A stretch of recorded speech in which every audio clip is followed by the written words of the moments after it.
இன்னைக்கு ரொம்ப இன்ட்ரெஸ்டிங்கான ஒரு காரியத்தை நான் உங்களோடு கூட பேச விரும்புகிறேன் வேதாகமத்திலிருந்து. அது என்ன அப்படின்னு சொன்னா, கர்த்தருக்கு பயப்படுகிற பயம் அது எப்படிப்பட்ட நன்மைகளை, ஆசீர்வாதங்களை உங்க வாழ்க்கையில, என் வாழ்க்கையில கொண்டு வருது அப்படிங்கிறத பத்தி நம்ம பார்க்க போறோம். இப்போ உடனே நிறைய பேரோட முகம் மாறிடுச்சு. ஓ, கர்த்தருக்கு பயப்படுகிற பயமா?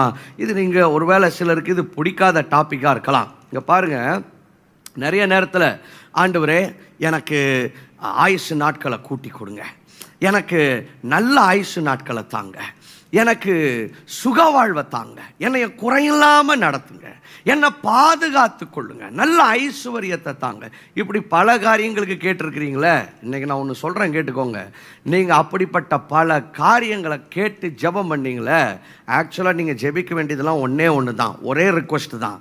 ஆண்டவரே, உமக்கு பயப்படுகிற பயத்தை எனக்குள்ள தாங்க. ஏன்னா இந்த கர்த்தருக்கு பயப்படுகிற பயங்கிறதுல இது ஒரு பெரிய பேக்கேஜ். ஏன்னா கர்த்தருக்கு பயப்படுகிற பயம் ஒரு மனுஷனுடைய வாழ்க்கையில் வந்துருச்சுன்னா அவனுக்கு சுக வாழ்வு வந்துடுது, குறைவில்லாத வாழ்வு வந்துடுது, நல்ல ஐஸ்வர்யம் வந்துடுது, சந்தோஷம் வந்துடுது, நல்ல ஆசீர்வாதமான வாழ்க்கை வந்துடுது. இதெல்லாம் வேதாகமத்தில் போடப்பட்டிருக்குது. இன்னைக்கு நிறைய நேரத்தில் நம்ம மிஸ் பண்ணிடுறோம். ஏன்னா கர்த்தருக்கு பயப்படுகிற பயம் இப்படிப்பட்ட ஆசீர்வாதங்களை எல்லாம் கொண்டு வருதுன்னு வேதாகமத்தில் நம்ம பார்க்கிறோம். அதை குறித்து இன்னைக்கு நம்ம பார்க்க போகிறோம். ஆனால் அதுக்கு முன்னால் இன்னைக்கு நிறைய நேரத்தில் கர்த்தருக்கு பயப்படுகிற பயம் அப்படின்னாவே அதை வந்துட்டு ஒரு நெகட்டிவான, ஒரு எதிர்மறையான உணர்வுகளோட கனெக்ட் பண்ணி நிறைய பேர் பார்க்குறாங்க. Now that's a problem. ஏன்னா பயங்கிற வார்த்தை நிறைய நேரத்தில் நெகட்டிவ் இமோஷன்ஸ், அதாவது எதிர்மறையான உணர்ச்சிகளை தான் தூண்டுது. ஏன்னா பயம்னாவே ஒரு பதவதப்பு, அப்படியே ஒரு பதட்டம், அப்படிதானே?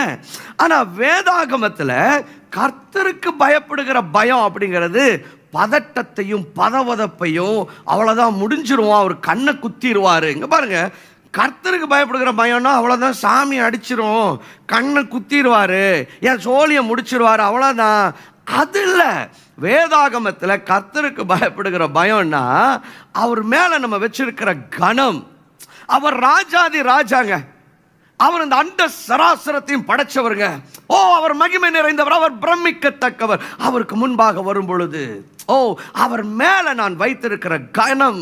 So it is not about being frightened of God, but it is about having a profound respect and a reverence for him. I mean a respect that alters, that it's so strong that it changes the way we live. இது எப்படிப்பட்ட கனம் அப்படின்னு சொன்னா, அவர் நான் ரொம்ப கனம் பண்றேங்க, இந்த கனம் நான் வாழுகிற விதம், நான் நடந்து கொள்ளுகிற விதம்,